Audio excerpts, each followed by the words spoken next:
Hi, everyone. Welcome to Mama Wears Athleisure. I am your host, Mariela de Santiago, a first-time mom. We focus on all things mom with tips to help make life easier and more organized for all you mamas out there.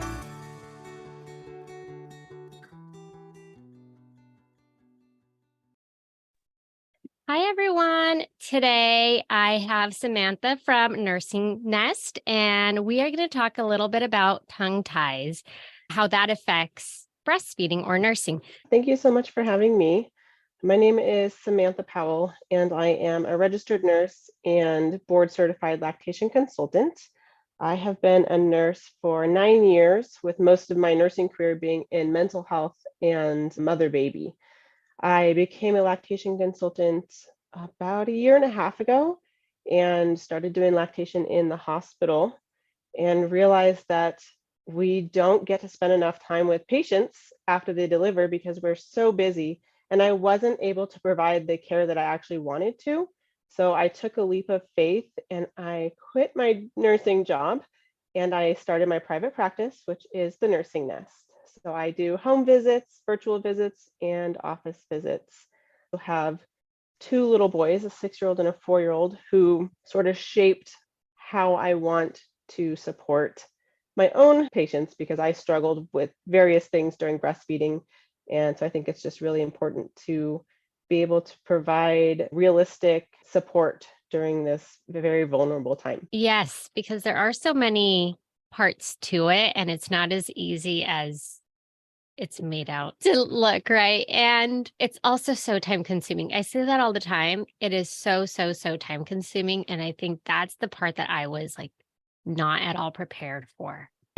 Yeah, babies have their own schedule. And even if they fed 20 minutes ago and they decide that they're hungry, like you wait for nobody. Yeah, you're definitely on their schedule. So, with that, I want to go ahead and talk about tongue ties. If would you mind starting off with sharing what is a tongue tie? So a tongue tie is really just something fancy for a restriction of the movements of the tongue. We have what are called frenulum or frenum, depending on what word you choose, and it's just a soft tissue that connects our tongue to the floor of our mouth. It kind of helps stabilize our muscle, and we have them throughout our whole mouth. We have them on our lip and our cheeks to connect our muscles so they're not just freely moving around. What a tongue tie is when one of those bands connects to the floor of the mouth and it restricts movement of your tongue. So you're not able to use it properly. And in terms of breastfeeding, this can cause problems with removing milk from the breast, baby's not able to latch well, abnormal clicking sounds because their tongue is not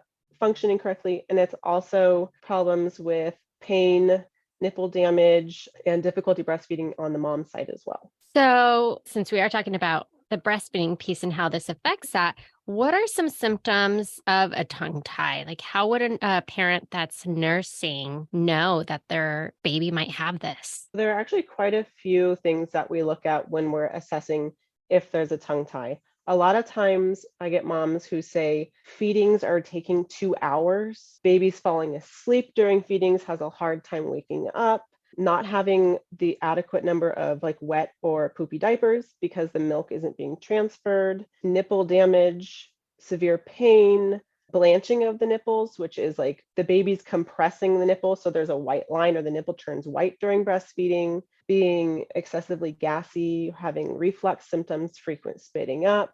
Those are all signs of tongue tie. Wow, that's a lot. It is. And a lot of times we hear, especially in the first few weeks, oh, you are going to have pain during breastfeeding. And so a lot of moms just try and tough it out because they think, okay, well, it's supposed to be painful. And so they come with abscesses and frequent clogged ducts or mastitis. And that's a lot of times because baby has a tongue tie. So they're not able to use their tongue appropriately. And so what they do is they end up just kind of chomping down and biting, or just a lot of times I get babies that just sort of give up and they're really sleepy and they're not gaining weight properly because they're so tired that if they're burning more calories at the breast because they're not able to remove the milk. Breastfeeding should never be painful. That is a myth. You may have discomfort the first few weeks. That is normal because you're adjusting. Not every latch is going to be perfect, but pain during a breastfeeding session means something is not right. that something needs to be fixed, whether that's because of an oral tie or because of a suck dysfunction. You said the word fix. So, with that, I wanted to know, does this need to be corrected or fixed?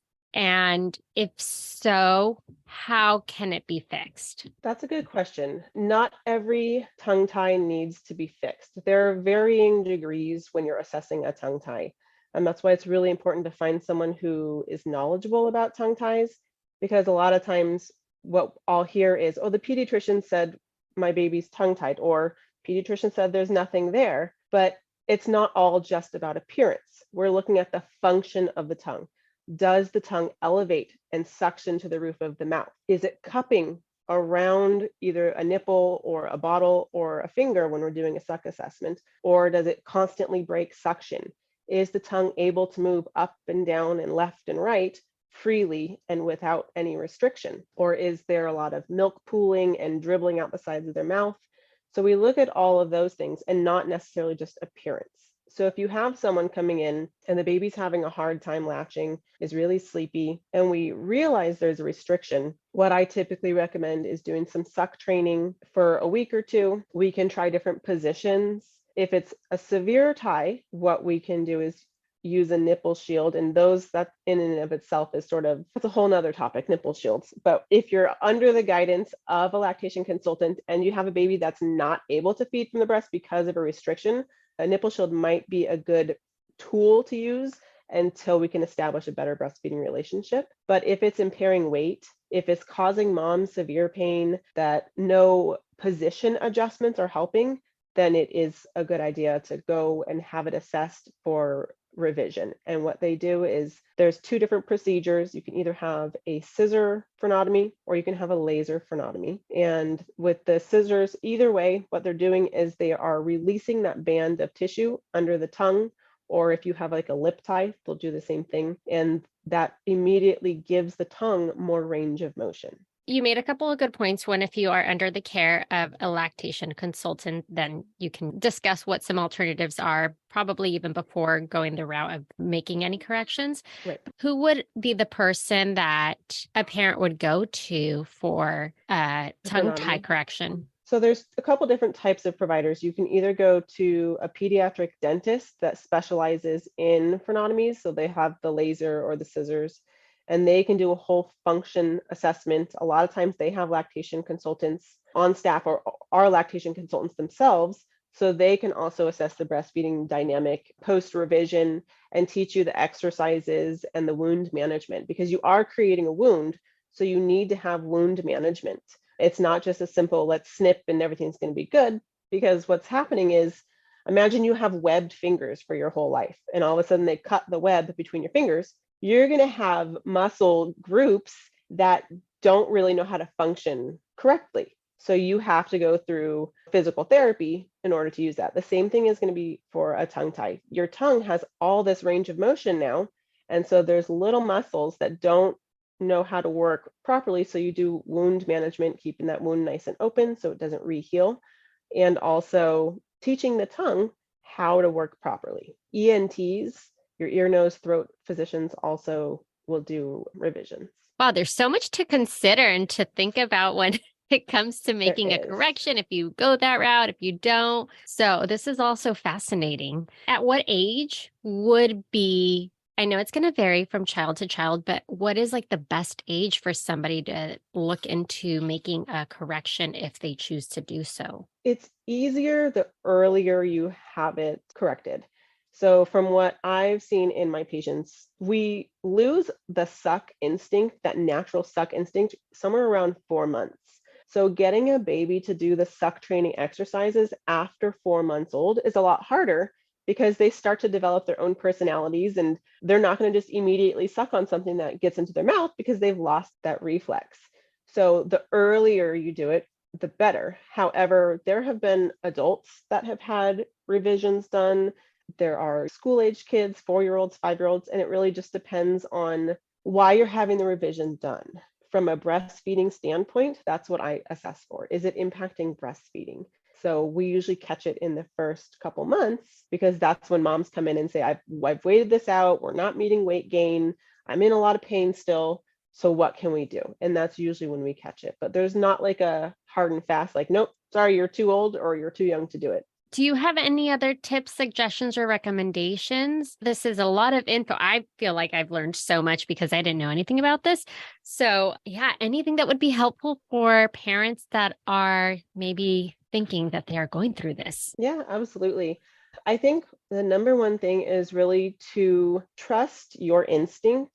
And if someone's telling you that, oh, the latch looks fine, tough it out, go find an IBCLC. We are all trained to really understand the oral function and what we're supposed to be looking for and identify issues. But if you're in pain, if you're concerned about your baby's weight, reflux symptoms, anything like that, go and get a special opinion. A lot of times pediatricians aren't trained to identify tongue ties.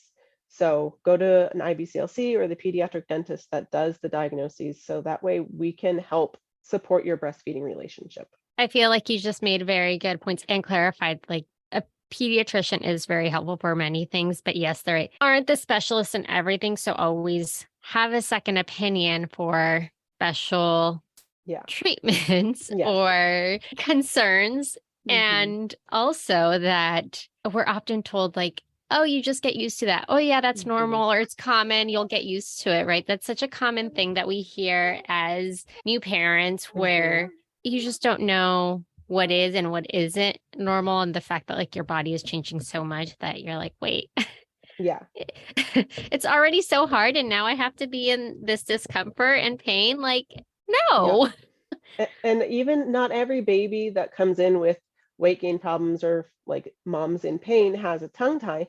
But what we can do is kind of rule out that and then give you tips and tricks to improve the relationship and your breastfeeding experience. Because while not every baby has tongue ties, you have new moms who just are struggling because they're not understanding what they're supposed to be doing, what their babies are supposed to be doing. I had a preterm baby who didn't feed well, who was tongue tied that we didn't find out.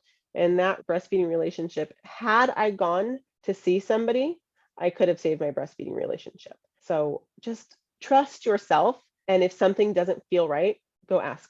Well, thank you so much. I appreciate you taking time and talking about this because, yeah, I mean, I see so many different posts about it. Again, I didn't know anything about it. And it is so helpful for parents that are like, I don't understand what's going on with my baby. Like, why aren't they eating? I'm in so much pain. I don't want to nurse if I'm going to be in this much pain, right? There's all of these factors that go into it, and you just kind of run through all of your options as a parent. And if it's, I don't want to say a simple fix, but if there is a fix for it to make that relationship or that experience better and easier for you, like get the help or look into it, or always contact a lactation consultant.